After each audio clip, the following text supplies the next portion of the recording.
안녕하세요. 조용히 쌓는 부입니다.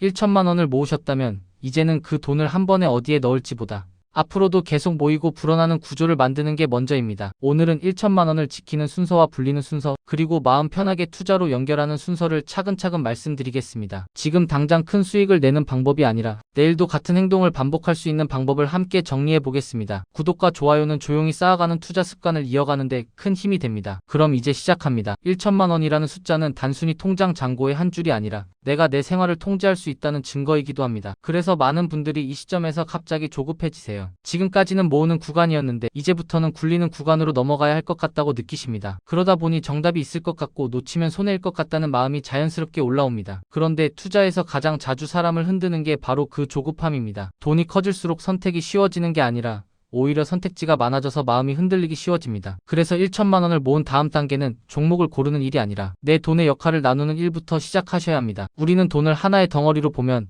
그 덩어리가 흔들릴 때 마음도 같이 흔들립니다. 반대로 돈의 역할을 나누면 일부가 흔들려도 전체 계획은 그대로 굴러갑니다. 이게 마음 편한 투자에서 아주 중요한 포인트입니다. 첫 번째 역할은 비상자금입니다. 비상자금은 투자 수익을 만들기 위한 돈이 아니라 투자에서 실수하지 않게 지켜주는 돈입니다. 갑자기 병원비나 이사비가 생겨도 투자금을 손해로 빼지 않게 해주는 방패가 되어줍니다. 보통은 생활비 기준으로 3개월에서 6개월 정도를 권합니다. 다만 1천만 원을 막 모은 단계라면 내 마음이 편안해지는 만큼만 먼저 확보해도 충분합니다. 예를 들어 월 고정 지출이 150만 원이라면 450만 원에서 900만 원은 한 번에 부담스러울 수 있습니다. 그래서 처음에는 300만 원 정도를 통장에 따로 분리해 두는 것만으로도 투자 판단이 훨씬 안정됩니다. 비상자금은 많이 벌기보다 쉽게 꺼내 쓸 수 있고 원금이 크게 흔들리지 않는 곳에 두는 게 목적입니다. 두 번째 역할은 부채 정리입니다. 만약 신용카드 리볼빙이나 현금 서비스, 고금리 대출이 있다면 투자보다 먼저 이자를 줄이는 게 거의 언제나 유리합니다. 연 12% 이자를 내면서 연 8% 수익을 기대하는 건 시작부터 기울어진 게임이기 때문입니다. 반대로 주택담보대출처럼 금리가 낮고 상환 계획이 안정적이라면 무리해서 한 번에 갚기보다 균형을 잡는 게 더 오래 갑니다. 여기서 중요한 건 숫자보다 감정입니다. 빚이 마음을 압박한다면 이자를 조금 더 내더라도 상환을 앞당기는 선택이 내 투자 습관을 지켜줄 수 있습니다. 세 번째 역할이 바로 투자자금입니다. 비상자금과 부채, 정리가 어느 정도 자리 잡았다는 전제에서 남은 돈을 투자로 보내기 시작합니다. 그런데 이때 가장 많이 하는 실수가 1천만 원을 한 번에 다 넣고 시작하는 겁니다. 물론 장기적으로 시장이 우상향한다는 믿음도 있고 통계적으로도 장기 투자에서는 빨리 들어갈수록 유리하다는 이야기가 자주 나오지만 내 마음이 그 변동성을 견딜 수 있을 때만 의미가 있습니다. 처음 투자를 시작하는 단계에서 한 번에 큰 낙폭을 겪으면 계획 자체가 꺾여버리는 경우가 더 많습니다. 그래서 저는 1천만 원을 모은 분들께 돈을 투자로 보내는 방식부터 천천히 익히라고 말씀드립니다. 요즘 시장 환경을 보면 더더욱 그렇습니다. 금리가 오르내리면서 현금의 매력도 커졌다가 줄었다가 합니다. 인플레이션이 안정되는 듯 하다가도 에너지 가격이나 환율 같은 변수로 다시 흔들리기도 합니다. 기업 실적이 나쁘지 않은데도 기대감이 앞서면 주가가 먼저 달리고 실망이 오면 한 번에 식어버리기도 합니다. 이런 환경에서는 마치는 투자보다 견디는 투자가 훨씬 중요해집니다. 견딜 수 있게 만드는 가장 쉬운 방법이 정한 날에 정한 금액을 정한 행동으로 반복하는 자동화입니다. 이 채널이 추구하는 방식도 그겁니다. 시장의 소음이 커질수록 내 행동은 단순해져야 마음이 편안해집니다. 그럼 1천만 원으로 구체적으로 무엇을 하느냐?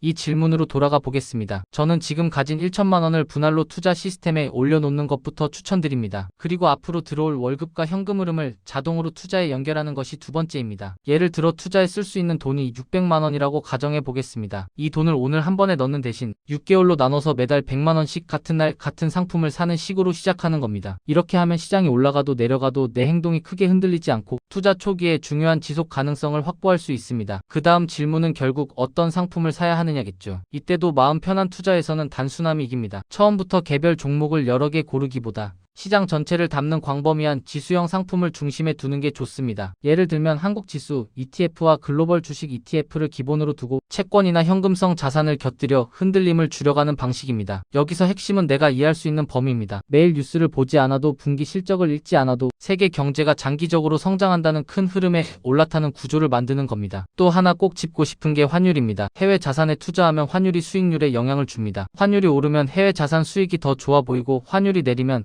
같은 자산도 수익이 줄어 보이죠. 그래서 초보 투자자일수록 환율 변동에 마음이 크게 흔들릴 수 있습니다. 이때도 정답을 맞히려 하지 마시고 분할 매수와 장기 보유로 평균을 만들어 가는 게 현실적인 방법입니다. 환율은 예측하기 어렵고 예측하려고 할수록 불안이 커지기 때문입니다. 계좌 선택도 투자만큼 중요합니다. 세금과 혜택은 수익률과 비슷한 힘을 가집니다. 한국에서는 ISA나 연금저축, IRP 같은 제도를 활용할 수 있고 각각 납입 한도와 인출 조건이 다릅니다. 당장 자유롭게 쓸 가능성이 있는 돈이라면 유연한 계좌가 낫고 오래 묻어둘 돈이라면 절세 혜택이 큰 계좌가 더 유리할 수 있습니다. 다만 제도가 복잡하게 느껴진다면 일단은 일반 계좌로 투자 습관을 먼저 만들고 그 다음에 절세 계좌로 확장하는 것도 충분히 좋은 선택입니다. 또 한 가지는 비용입니다. ETF는 편리하지만 보수와 거래 비용이 쌓이면 장기에서는 생각보다 큰 차이가 납니다. 그래서 같은 지수를 추종한다면 비용이 낮고 거래가 활발한 상품을 고르는 쪽이 유리합니다. 그리고 1년에 한두 번 정도만 비중이 치우쳤는지 확인해 원래 비중으로 살짝 돌려주면 충분합니다. 자주 사고 파는 습관은 수수료와 세금을 키우고 무엇보다 마음을 불안하게 만듭니다. 처음부터 레버리지나 인버스처럼 변동성이 큰 상품에 손을 대기보다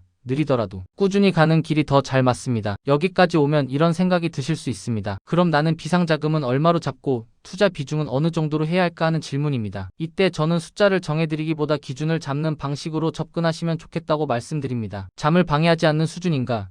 그리고 다음 달에도 같은 행동을 할 수 있는 수준인가를 먼저 보시는 겁니다. 투자 비중이 높아도 내가 편안하면 괜찮고 비중이 낮아도 내가 꾸준하면 결국은 쌓입니다. 반대로 비중이 높아서 매일 계좌를 들여다보게 되면 그 투자는 오래가지 못할 가능성이 큽니다. 마음이 편해야 오래가고 오래가야 복리의 시간이 만들어집니다. 그리고 1천만 원을 모은 분들이 다음으로 해야 할 가장 중요한 일은 투자 이전에 목표의 시간을 정하는 일입니다. 목표가 전세 자금인지 내 집 마련인지 아이 교육비인지 혹은 은퇴 준비인지에 따라 필요한 기간이 달라집니다. 기간이 길어질수록 변동성을 견딜 시간이 늘어나고 기간이 짧아질수록 안전자산의 비중이 더 중요해집니다. 그래서 목표를 정한다는 건 단지 꿈을 말하는 게 아니라 내 자산 배분의 방향을 정하는 일입니다. 목표가 아직 선명하지 않다면 일단은 5년 이상이라는 긴 호흡을 가정해 보셔도 좋습니다. 그 사이에 목표가 구체화되면 그때 조금씩 비중을 조정해도 늦지 않습니다. 소비 구조를 고정하는 것도 2단계에서 같이 가져가셔야 합니다. 투자금은 남으면 하는 것이 아니라 먼저 떼어두는 것이 되어야 합니다. 월급이 들어오면 생활비를 쓰고 남는 돈으로 투자하려고 하면 그달에 이벤트가 생길 때마다 투자금이 흔들립니다. 그래서 날짜를 정해 자동이체를 걸어두는 게 가장 강력합니다. 월급날 다음날이나 매달 10일처럼 내가 잊지 않을 날짜를 정합니다. 그날의 증권계좌로 일정 금액이 자동으로 이동하게 만들면 투자 습관은 생각보다 빠르게 자리 잡습니다. 그리고 자동이체를 걸어두면 시장이 좋을 때만 투자하고 나쁠 때는 멈추는 실수를 자연스럽게 줄일 수 있습니다. 좋을 때도 나쁠 때도 같은 행동을 반복하는 게 결국 평균을 내고 시간을 내 편으로 만드는 길입니다. 마지막으로 1천만 원을 모았다는 사실을 너무 가볍게 넘기지 않으셨으면 합니다. 이 정도의 돈은 시장에서 큰 돈은 아닐 수 있지만 내 삶에서는 충분히 의미 있는 기반입니다. 이 기반 위에 수익이 아니라 규칙을 올려놓는 순간 돈은 우연이 아니라 내 시스템으로 자라기 시작합니다. 처음부터 완벽할 필요는 없습니다. 비상자금을 따로 떼어놓고 투자할 금액은 분할로 같은 날 같은 행동으로 보내면